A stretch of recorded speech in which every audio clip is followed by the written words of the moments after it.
누가복음 18장 9절에서 14절 말씀. 또 자기를 의롭다고 믿고 다른 사람을 멸시하는 자들에게 이 비유로 말씀하시되, 두 사람이 기도하러 성전에 올라가니 하나는 바리새인이요 하나는 세리라. 바리새인은 서서 따로 기도하여 이르되, 하나님이여, 나는 다른 사람들 곧 토색, 불의, 간음을 하는 자들과 같이 아니하고 이 세리와도 같이 아니함을 감사하나이다. 나는 일회에 2번씩 금식하고 또 소득의 11조를 드리나이다 하고, 세리는 멀리 서서 감히 눈을 들어 하늘을 쳐다보지도 못하고 다만 가슴을 치며 이르되, 하나님이여, 불쌍히 여기소서. 나는 죄인이로 소이다 하였느니라. 내가 너희에게 이르노니 이에 저 바리새인이 아니고 이 사람이 의롭다 의심을 받고 그의 집으로 내려갔느니라. 무릇 자기를 높이는 자는 낮아지고 자기를 낮추는 자는 높아지리라 하시니라. 아멘. 네, 오늘 하나님의 말씀, 우리가 바라봐야 할 것이라는 말씀의 제목으로 말씀 나누기 원합니다. 남자 110m 육상 허들 경기가 있습니다. 여자는 100m고 남자는 110m인데, 이 남자 110m 허들 경기에는 말 그대로 장애물, 허들을 뛰어넘는 경기입니다. 그래서 10m 간격으로 허들이 있는데, 아무리 잘 달리는 선수라도 저 허들에 한 번만 넘어지면 사실 순위에 들기가 어렵습니다. 그러니까 저 허들을 잘 빨리 뛰어넘는 게 허들 경기의 제일 중요한 관건입니다. 그래서 저 첫 번째 허들을 특별히 잘 넘어야 됩니다. 그래서 첫 번째 허들까지 거리가 13.72m입니다. 그래서 13.72m를 잘 달려와서 첫 번째 허들을 잘 도약해서 뛰어넘어야 나머지 허들도 잘 넘어갈 수 있습니다. 한마디로 허들 경기는 뛰어가는 도약의 단계가 중요합니다.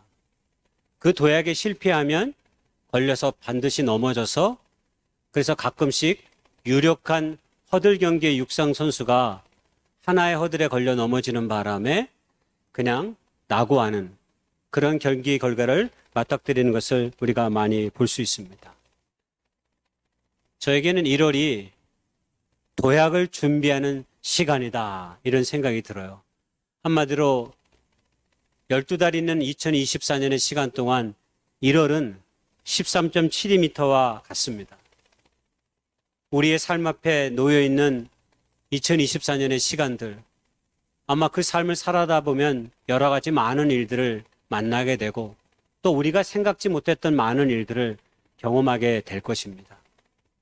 그러면 그때 닥쳐서 내가 무엇을 하지, 이것보다는 지금부터 마음의 준비를 잘 하면서 어떻게 올 한 해를 지난주에 얘기했던 대로 마음을 잘 줘서 계획을 세워서 준비하는 해에 따라서 우리가 남은 11달을 행복하게 복되게 보낼 수 있을 것이 아닌가 하는 생각을 해봅니다. 그런 의미에서 오늘 우리 교회 주제가 은혜와 의의 열매를 더하는 교회입니다. 하나님의 은혜와 은은 그냥 임하는 게 아니라 우리가 영적인 준비의 마음의 자세가 잘 갖추어져 있을 때 하나님께서 우리의 삶 가운데 임하게 됩니다. 그러므로 하나님 앞에 나아가는데 우리의 삶에 영적인 장애물이 있다.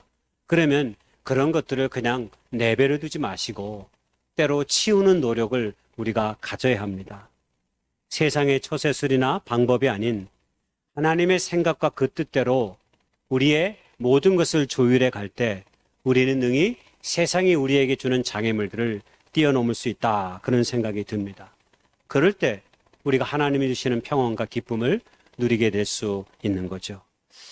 오늘 우리가 함께 보려고 하는 이 성서 본문의 이야기를 좀 나누려고 합니다. 역시 이 비유도 하나님의 나라의 비유로 우리에게 알려져 있는데 사람들에게 특별히 교인들에게 잘 알려져 있는 비유의 이야기입니다. 우리가 너무 잘하는 것은, 너무 익숙한 것은 때로 우리에게 은혜가 안 될 때가 있어요. 왜? 우리가 이미 알고 있는 사실은 미리 판단을 하기 마련입니다. 아, 그것은 이랬었지 하는 생각들이 우리로 하여금 하나님께서 우리에게 주시는 복음의 비밀과 은혜를 놓치게 만들 수 있다라고 하는 것입니다. 그러므로 우리가 익숙한 것, 그리고 내 삶에 가까이 있는 것, 이런 것에 너무 있다 보면 도리어 못 보는 것들이 굉장히 많이 있습니다. 여러분, 이 그림을 보면 무슨 생각이 떠오르십니까? 잠시 생각을 줄 테니까, 생각의 시간을 줄 테니까 한번 생각해 보세요. 이 그림을 보고 여러분이 생각하는 그 내용을 마음속에 한번 그려보시기 바랍니다. 이 사진을 본 대부분의 사람들은 백인 경찰이 흑인 범죄자를 쫓고 있다고 대답했답니다. 아마 이 중에도 지금 그렇게 생각한 사람들이 있을지 모르겠어요. 이 그림은 런던 경찰국에서 새 경찰관을 모집하는 광고로 홈페이지에 띄워놓은 겁니다. 흑인이 앞에 있고 뒤에 있는 백인이 쫓아갑니다. 보통 영국에서는, 제가 크리스에게 확인을 거치진 않았는데, 보통 영국의 경찰들이 저렇게 모자를 쓰고 경찰관 복장을 하고 다닌다고 합니다. 런던 경찰국에서 이 그림을 보여주면서 그런 질문을 달아놨습니다. 여러분, 이 그림은 경찰의 편견을 보여주는 사례일까요? 아니면 당신의 편견을 보여주는 사례일까요? 경찰이 범인을 쫓는 것으로 보입니까? 아니면 경찰이 무고한 시민을 괴롭히는 것으로 보입니까? 라고 말하면서 둘 다 틀렸다라고 말합니다. 저 그림의 진실은 경찰 관복을 입은 경찰과 사복을 입은 경찰 한 명이 다른 누군가를 쫓는 장면입니다.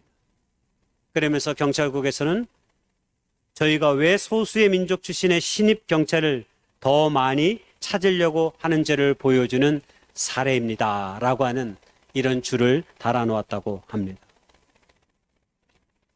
우리 안에 익숙한 거, 우리가 늘 가까이 보는 거, 가까이 경험하는 거, 때로 그런 것들이 우리가 어떤 사실에 대한 진실을 밝히는데 어려움이 많이 있습니다. 때로 하나님께서는 우리의 삶 가운데 예기치 않는 기쁨과 일들을 통해서 우리의 영혼을 일깨울 때가 많이 있기 때문입니다. 오늘 우리가 함께 읽었던 이 누가복음의 말씀은 흔히 바리새인과 세리의 기도로 잘 알려진 이야기입니다. 우리도 교회를 다녔다면 아마 이 이야기 한 번쯤은 들어봤을 법합니다. 그런데 이 비유의 이야기는 하나님의 나라의 비유로 알려주고 있습니다. 모든 책들이 이 비유를 하나님의 나라의 비유 가운데 두고 있습니다. 그런데 전통적으로 많은 설교자들은 이 비유를 단순히 바리새인과 세리의 기도를 비교하면서 우리의 기도가 어떠해야 되는지를 소개하는 차원에서 많이 이야기되어져 왔습니다. 그런데 이 비유의 핵심은 사실 이미 성경 그대로 나와 있습니다. 9절의 말씀을 읽어보면 이렇게 기록되어 있습니다. 또 자기를 의롭다고 믿고 다른 사람을 멸시하는 자들에게 예수님께서 이 비유로 말씀하셨다 그랬어요. 그러니까 이 비유의 핵심은 자기를 의롭다고 믿고 다른 사람들을 멸시하는 사람들에게 예수님께서 비유를 들어서 교훈을 주고자 이 말씀을 주시는 겁니다. 제가 오늘 약간 발음이 안 되는 걸 이해해 주세요. 앞니 2개예요. 맨 가운데 거. 그래가지고 제가 조심스럽게 지금 해요. 왜냐면 어저께 빠졌거든요. 그래가지고 치과에 가서 간신히 껴줬는데 안 껴주는 거 사정해가지고 몇 개 치과를 돌아다니면서 별 얘기를 다 합니다. 그래서 조심스럽게 하려고 하다 보니까 말이 약간 빗나가는 것 같아요. 한마디로 이 비유의 핵심은 자기 스스로 나는 의로운 사람이야. 그리고 툭 하면 자기의 의로움으로 다른 사람을 멸시하는 그런 사람들에게 지금 예수님께서 그들에게 교훈을 주고자 이 말씀을 해요. 자기를 의롭다고 생각하는 사람, 다른 사람을 멸시하는 사람을 우리가 바리새인이라고 단정하기는 어렵습니다만은 예수님은 바리새인과 세리의 기도를 하는 모습을 통해서 이 사실을 대조시켰습니다. 우리는 많이 들어서 바리새인이 위선적인 신앙의 가면을 쓰고 실상은 자기를 높이는 자였음을 다 알고 있습니다. 그러나 당시 시대에 이 비유를 듣는 사람들이 바로 자기를 의롭다고 생각하고 다른 사람들을 멸시하는 이가 바리새인일 것이라고 생각하고 떠올리는 사람은 많지 않았을 것입니다. 왜 그렇습니까? 예수님 시대의 바리새인들은 존경받는 사람들이었습니다. 사람들에게 인정받는 사람들이었습니다. 그들은 율법에 정통하였고 사람들을 회당에서 가르쳤고 산헤드린의 의회 의원으로, 오늘날로 말하면 국회의원의 한 사람으로 당시대 유명한 정치, 사회, 종교의 지도자의 역할을 감당했기 때문입니다. 그래서 그 시대에 의롭게 사는 사람들의 표상을 떠올리라 그러면 다 바리새인을 떠올렸기 때문입니다. 우리 시대로 보면 노터리 클럽에 속해 있으면서 이웃을 돌보고 많이 배워서 학식도 높고 때가 되면 기부금도 내고 종교적인 열심은 누구와도 비교해도 견줄 수 없을 만큼 신앙이 두터운 사람이다 라고 말할 수 있는 거죠. 반면에 세리는 어떻습니까? 이들은 보통 얼굴에 철판 2개쯤 깔고 다니는 사람들입니다. 점령국 로마에 고용되어서 자신의 지갑을 위해 동족을 착취하는 소위 부역자들입니다. 과도한 세금으로 얻어진 재물을 가지고 자신의 부를 축적한 사람들이 바로 세리들입니다. 한마디로 바리새인이 이스라엘 백성들의 거룩함과 전통적인 신앙을 지키고 보존하는 일에 헌신하고 자신들의 삶을 열중했던 사람인 반면에 세리들은 백성들을 더 깊은 고통과 흑암 속으로 밀어넣고 있는 자들임을 그 시대의 사람들은 누구나 다 알고 있었다라고 하는 사실입니다. 그러므로 단순히 예수님이 세리는 칭찬하고 바리새인은 비난하는 것이 자명한 일이 되지 않음을 우리는 생각해 볼 수 있는 것입니다. 어찌됐든 예수님은 바리새인과 세리의 태도를 바라보면서 결국은 세리를 의롭다 하셨고 바리새인은 그렇지 못하다라고 판결을 내리셨습니다. 하나님은 늘 우리와 다르게 사람을 바라보고 역사를 바라봅니다. 그래서 우리는 때로 하나님의 뜻을 온전히 이해하기가 어렵습니다. 그래서 우리가 틈나는 대로 기도하고 틈나는 대로 하나님의 말씀을 읽어하는 이유가 거기 있습니다. 자칫 잘못하면 나의 생각으로 하나님의 뜻을 가리기 십상이기 때문입니다. 아니, 우리는 늘 내가 보고 싶은 대로만 보려고 하는데 익숙해져 있기 때문입니다.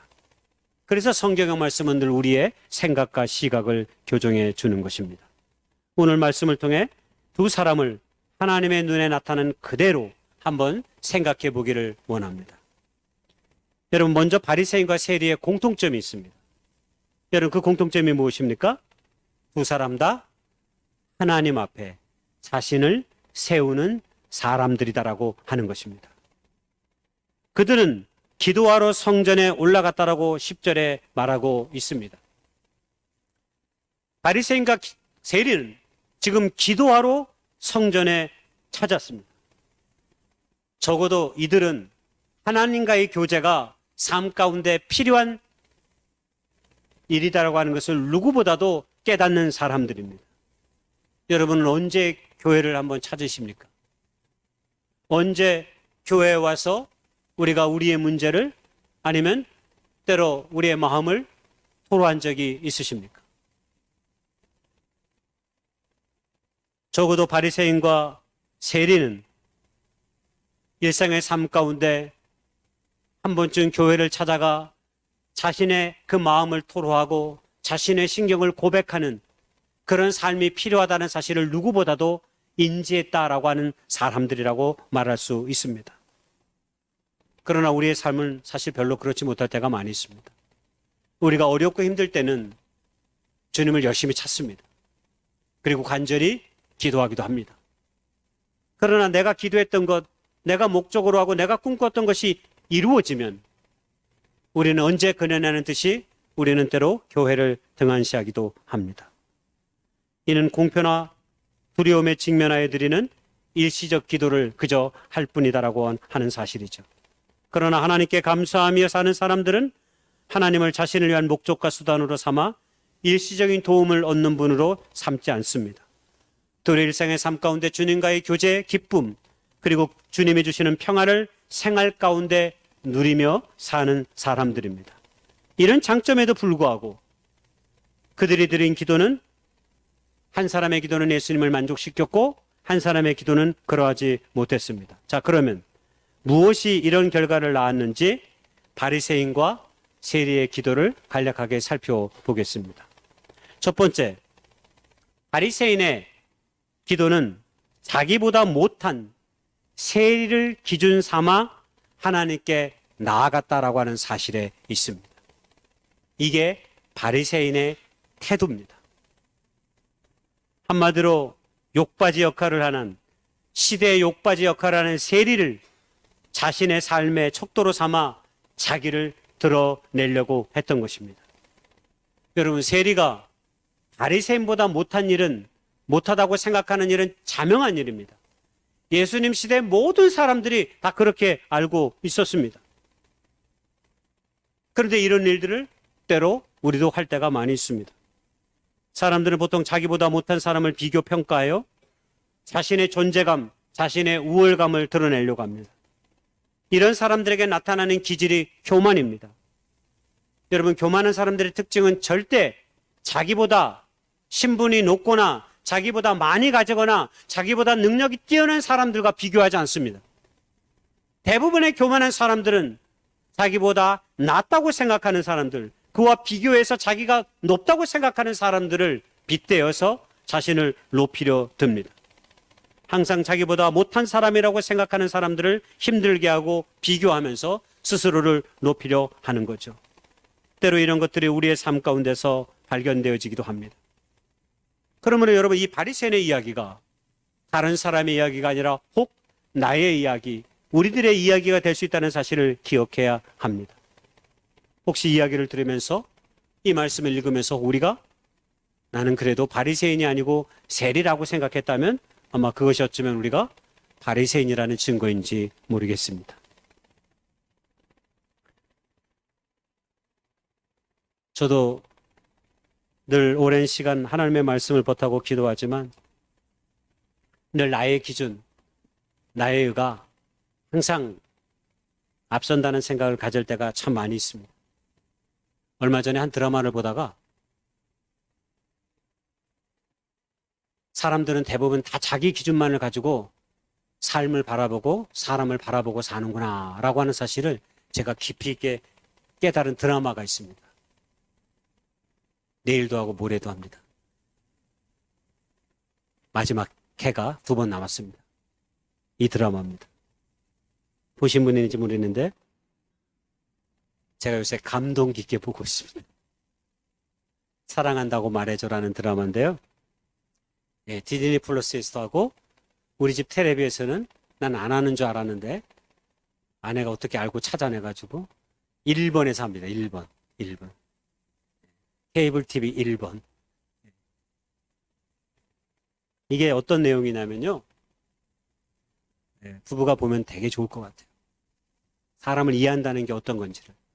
남자 주인공, 저처럼 잘생긴 저 정우성이라는 친구가 웃는 건 날 비웃는 거야. 이럴 때 웃지 않아야 이게 목사님 얼굴이 잘생겼지. 근데 이게 웃으면 웃지 마세요. 미안해. 그러면서 저도 웃습니다. 저 정우성이가 듣지도 못하고 말하지도 못하는 청각 장애인이에요. 근데 화가야, 화가. 그리고 여자 주인공은 원래 스튜어디스였어요, 비행기. 그런데 이제 배우의 꿈이 있어.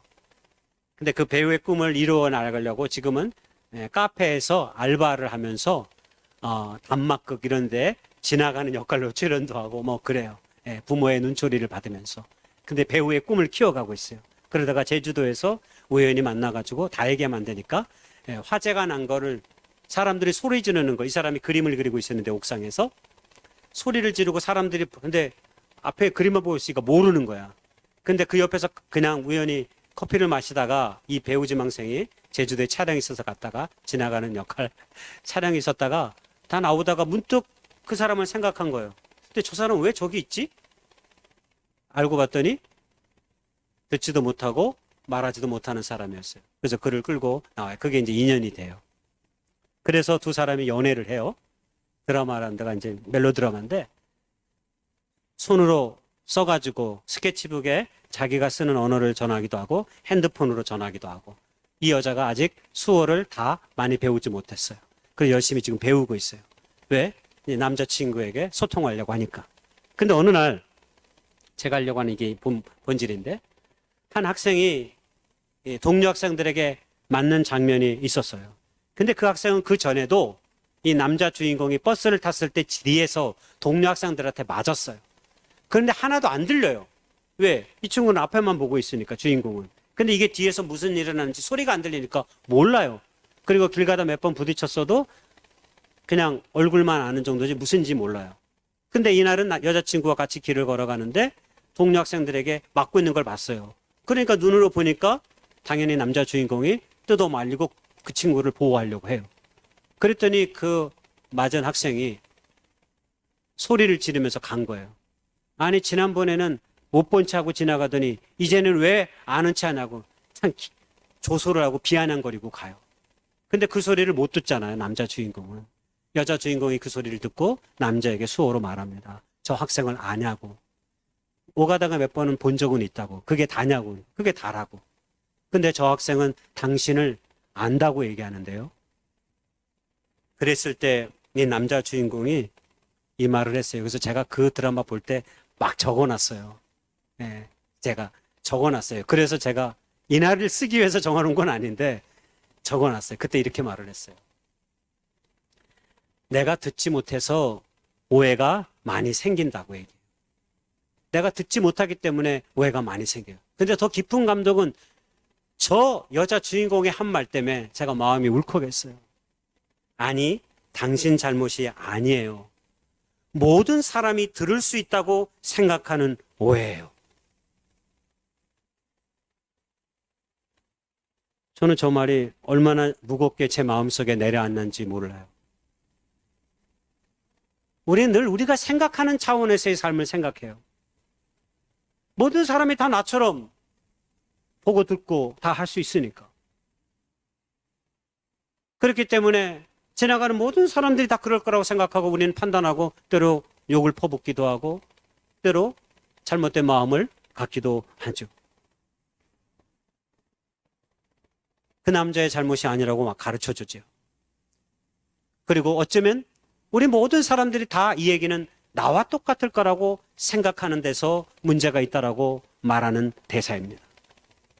사람에 대한 시선과 생각의 깊음을 저렇게 깊이 있게 말해줄 수 있을까 싶습니다. 저 드라마에는 저 여자 주인공이 한 인간에 대한 깊은 연민과 긍휼이 있어요.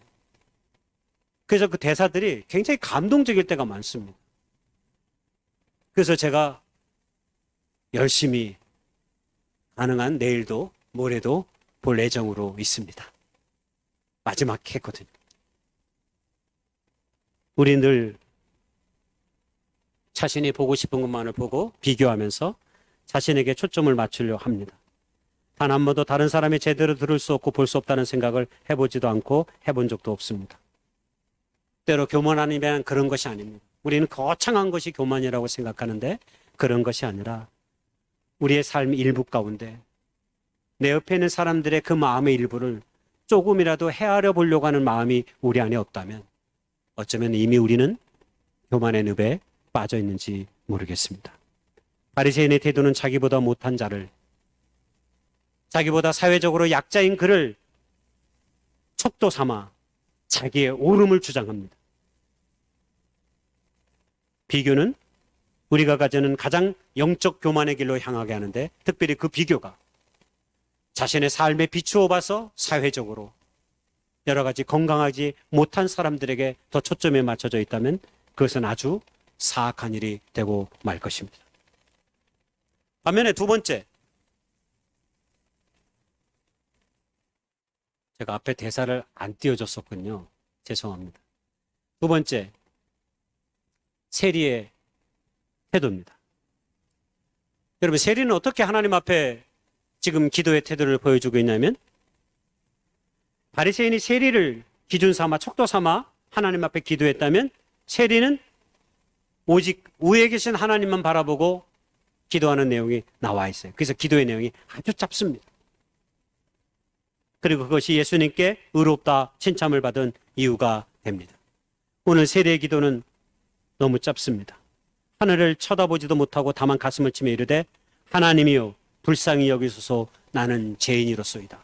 이런 딱 이 두 마디였습니다. 바리새인의 긴 기도에 비추어 봐서 세리는 이 단 두 마디의 기도만 지금 하고 있습니다. 우리가 세리라면 이렇게 기도할 수도 있었을 것입니다. 이 바리새파 사람은 사회적으로 신분이 높은 사람이잖아요. 잘 먹고 잘 사는 사람이잖아요. 근데 이 사람도 분명히 더러운 구석이 있을 것입니다. 그에게도 약점이 없을까요? 하나님? 그에게 약점이 있을 수 있죠. 하나님 안에서 죄인이 아닌 사람이 어디 있습니까? 나도 죄인이지만 저 인간도 분명히 죄를 진 것이 있을 겁니다. 지가 잘나면 얼마나 잘났겠습니까? 라고 기도할 수 있었을 수도 있습니다. 세리가. 그리고 오늘 우리도 그렇게 기도할 수도 있습니다. 그런데 오늘 세리는 그렇게 기도하지 않습니다. 바리새인을 빗대어서 지금 기도하지 않습니다. 쓸데없는 비교나 일들에 관심하지도 않습니다. 오직 하나님만 바라봅니다. 위에 계신 하나님을 바라보고 나아갑니다. 그리고 그에게 가까이 갈 수조차 없는 죄인임을 스스로 압니다. 그래서 그는 멀리 서서 가슴을 치며 자신이 죄인임을 하나님 앞에 고백할 뿐입니다. 그러나 그 때문에 하나님은 누구보다도 그와 함께 하시는 거죠. 그는 감히 사랑하시는 하나님이라고도 부를 수조차 없는 것이죠. 그래서 가슴을 치며 애통해 했던 것입니다. 하나님을만을 바라본다는 건 때로 우리에게 이런 기도가 우리에게 있어야 됨을 가르쳐 주는 거죠. 옛날 어느 주일 스코틀랜드에 유명한 설교가 어스키넨 목사가 있었습니다.